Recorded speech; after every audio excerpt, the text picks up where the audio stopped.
The golf world is divided. On one side, Jack Nicklaus, the greatest champion this sport has ever seen. On the other, Brian Rolapp, the NFL executive turned CEO who says tradition shouldn't stop progress.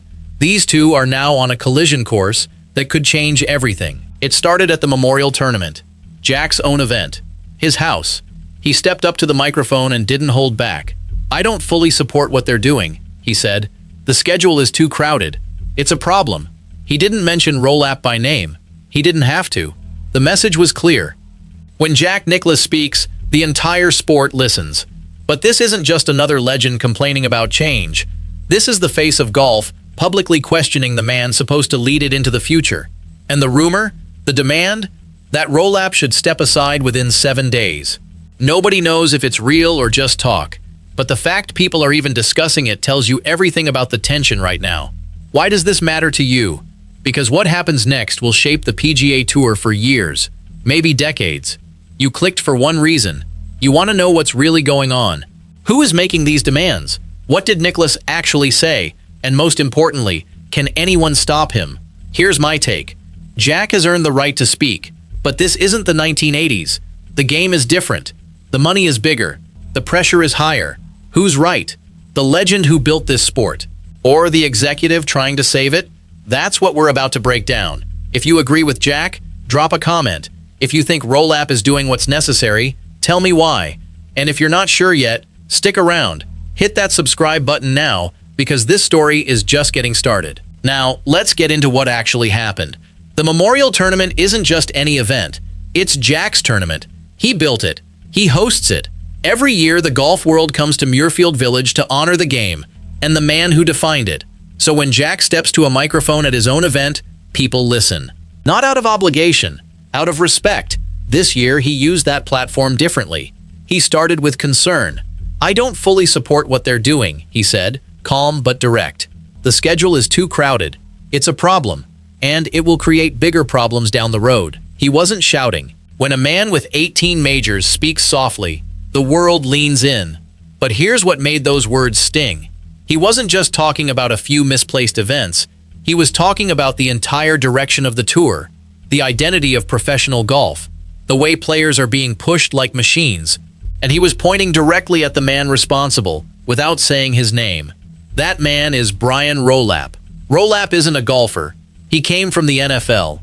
22 years building media deals. He's sharp, he's successful, and he was hired for one reason: to modernize the PGA Tour, to make it bigger, more profitable, more like the sports leagues that dominate American television. Rolap's plan is bold: a shorter season, fewer events with bigger purses, a structure that forces the best players to compete more often. On paper, it makes business sense. Bigger ratings, bigger money. Everyone wins, right? Not everyone. Players have been vocal. Justin Thomas said it's extremely difficult to play more than 3 weeks in a row. Others quietly echo that frustration. They're not machines. When you compress the schedule, you compress their ability to recover. Jack sees that. He lived it. He played a schedule that gave him time to breathe, time to peak for the majors. Now he's watching a generation get squeezed into a calendar that values quantity over quality. He didn't say that directly at the press conference, but his message was unmistakable. When he said, "I haven't sat down with Brian and Jay yet, but I want to," it wasn't an invitation.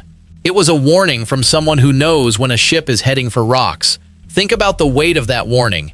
This isn't a random commentator. This isn't a blogger with an opinion. This is the man whose name is on the trophy they play for at Muirfield Village. He's the reason that event exists. And when he says the tour is going in the wrong direction, it carries the authority of someone who has seen every era of this sport. He played against Arnold Palmer. He competed with Gary Player. He watched Tiger Woods rise. He's seen fads come and go. He's seen rules change. He's seen equipment evolve. And through all of it, he's maintained one belief: the game itself must stay recognizable. It must keep its soul. And right now, he believes that soul is at risk. But then came the whispers that Jack wasn't just warning, he was demanding. Some say an ultimatum. Others say it was sterner. 7 days. That number floated around. 7 days for Rolap to step aside. Is it true?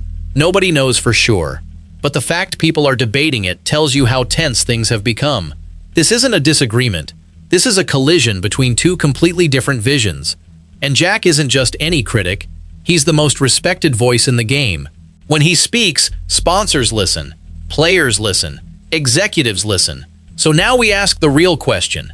Was Nicklaus venting frustration, or did he cross a line no one saw coming? That decision would have shaken the sport. But what Rolap is planning next makes everything before it look like small talk. To understand Jack's worry, you have to look at what Rolap is building. It's called the two-tier system, the biggest change since the tour was founded. The idea is simple: a championship series with about 24 events, each with massive prize money. A challenger series below it. Smaller events, but a path for players to earn their way up. Sounds fair, right? Here's the catch. The season compresses into just 6 months, February to August. Everything else is off-season. That means the majors, the playoffs, all squeezed into a tight window with almost no breathing room. Think about the calendar. The Cognizant Classic sits right between Pebble Beach and the Arnold Palmer Invitational. Then the Players' Championship right after. Jack pointed this out.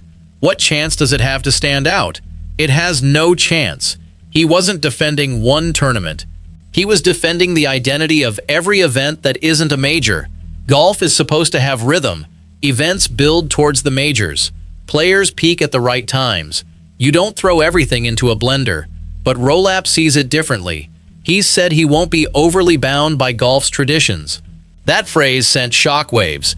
For the older generation, tradition isn't nostalgia. It's the foundation. You don't tear down the foundation just to build taller. But Rolap isn't building on top. He's rebuilding from scratch. And that's exactly what Jack cannot accept. Rolap has a plan to reshape the entire tour.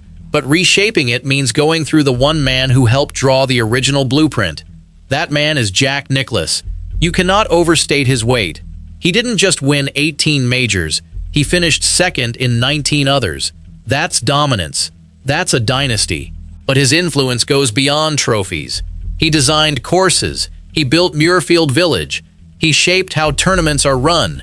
He was there when the modern PGA Tour was formed. He didn't just play in it. He helped build it. When you build something with your own hands, you protect it. This isn't ego. It's about watching something you created go in a direction you believe is wrong. Journalist Dan Rappaport said it perfectly. Jack is 86 years old. He just says what he thinks. He's not planning for the next 15 years. That's the key. Jack has nothing to lose. He doesn't need a job. He doesn't need approval. He has nothing left to prove and nothing left to fear. That makes him the most dangerous critic Rolap could face. You can't silence him. You can't buy him. All you can do is listen. When he speaks, players listen too. They might not say it publicly, but many agree. The grind is real. The schedule is exhausting. Compressing everything into 6 months, that terrifies them. They know their bodies, and they know when the tour stops caring about their health, they suffer. So we have a standoff. A veteran who believes the game is losing its soul. A businessman who believes it's losing its relevance. Both want what's best. They just disagree on what best means. That disagreement is now public. It's dividing the sport in ways we haven't seen in decades. We've heard the rumors. We've felt the tension build. But let's cut through the noise and go back to the exact words Jack spoke that day. Here's the truth. Jack Nicklaus never said, "Brian Rolapp must resign within 7 days." That phrase doesn't appear anywhere. No official record shows that language. But here's what he actually said, and this is where it gets interesting. He said, "I don't fully support what they're doing." He said, "It's a problem." He said, "I want to sit down and talk." Those words don't sound dramatic. But in golf, where public criticism is almost unheard of, they were explosive. Jack doesn't give press conferences to complain. He doesn't air grievances. He stays above the fray. So when he steps down from that perch, it's not just news. It's a signal, a warning, a shot across the bow. He didn't just criticize the schedule. He criticized the philosophy. He said the tour is losing its identity, that events are treated as interchangeable products instead of unique experiences, that players are asked to do too much with too little recovery time. Those are fundamental challenges to Rolap's entire business model. So while the 7 days rumor might be exaggerated, the conflict behind it is 100% real. If anything, the reality is more dangerous. A direct ultimatum can be rejected, but a slow erosion of trust, a movement of players and legends questioning your leadership, that's much harder to stop. So the exact words weren't resign, but the message was just as loud. And now, the real question isn't what Nicklaus said, it's what happens next. That's the part nobody has figured out yet. Why does the title say, "Nobody in golf can stop him"? In a literal sense, Nicklaus can't fire Rolap. He doesn't hold that power. The board does.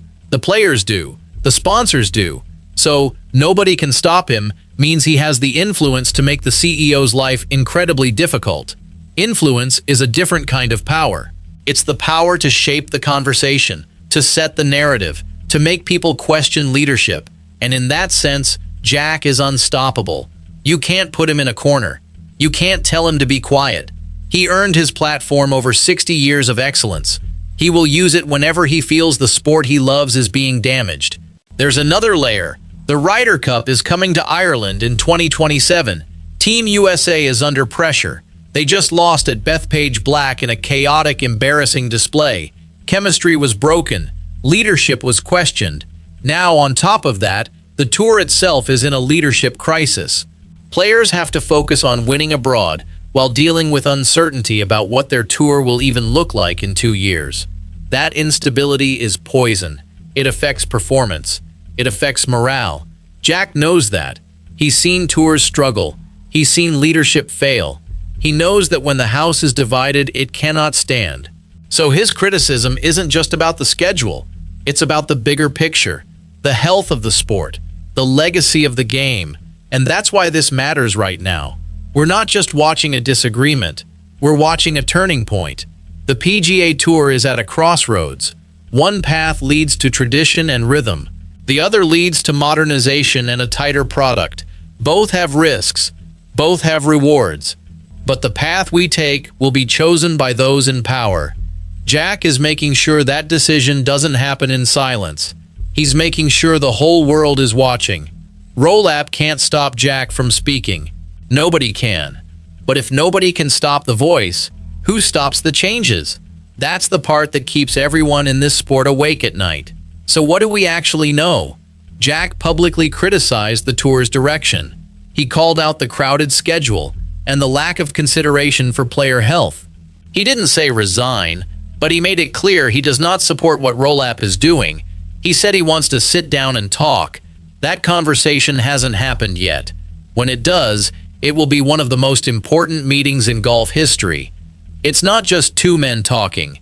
It's two eras colliding. The past and the future sitting across a table. Sometimes, common ground isn't possible. The differences are too deep. The stakes are too high.